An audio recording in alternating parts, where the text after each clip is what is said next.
Rev up your engines!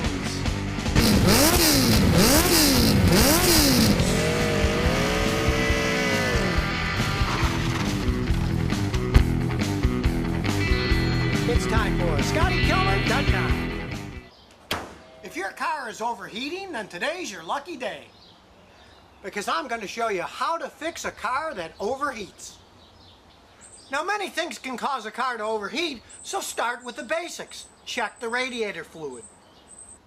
When it's cold, take the radiator cap and look inside. In this case, it's bone dry. So the next thing to do is to pressure test the system to check for leaks. Use this pressure leak testing kit I've had for years. And don't worry, if you want to do it yourself, hey, you can buy these things used for 30 bucks, and some of the new ones only cost about $70. Just hook it up to the radiator, then pump up the pressure.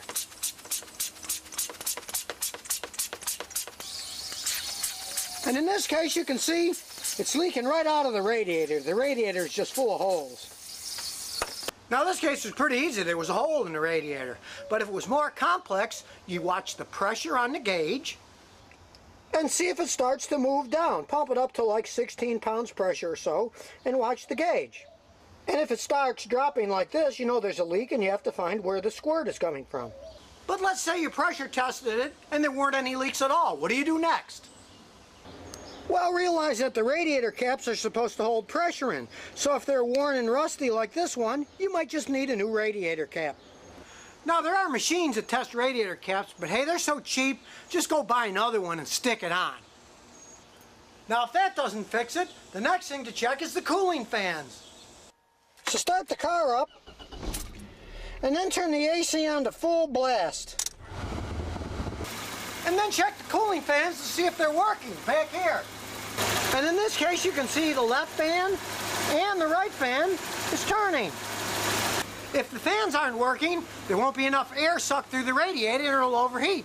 And when they don't work, check the fan motors. They often burn out.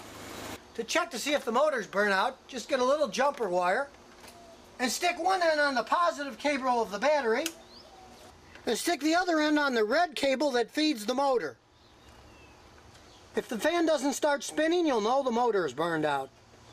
But let's say the fans are working fine. Well, then you might have a bad thermostat. These thermostats close so the engine warms up, and when it gets hot, they're supposed to open up, and sometimes they stick. Most thermostats are pretty easy to get to. On this Toyota, you just follow the bottom radiator hose, and there's the thermostat housing back here. It just has a bolt on the top and a bolt on the bottom. You pull it out and replace the thermostat. And then you better hope a new thermostat fixes your overheating problem, because if it doesn't, then you have one of two rather expensive problems. Either the radiator itself is just so old it can't dissipate heat anymore, or the head gasket of the engine is starting to blow. Now, these modern radiators that are made of plastic and aluminum often corrode inside and don't dissipate heat anymore. They don't leak and they look perfectly fine, but they just can't get rid of the heat. This is a radiator that I just replaced in a car because it was overheating. As you can see, it looks perfectly fine, but it was corroded inside, and once I replaced it, the car ran normal. And as expensive as some radiators may be, you better hope the radiator fixes it, because the only other thing can be a bad head gasket.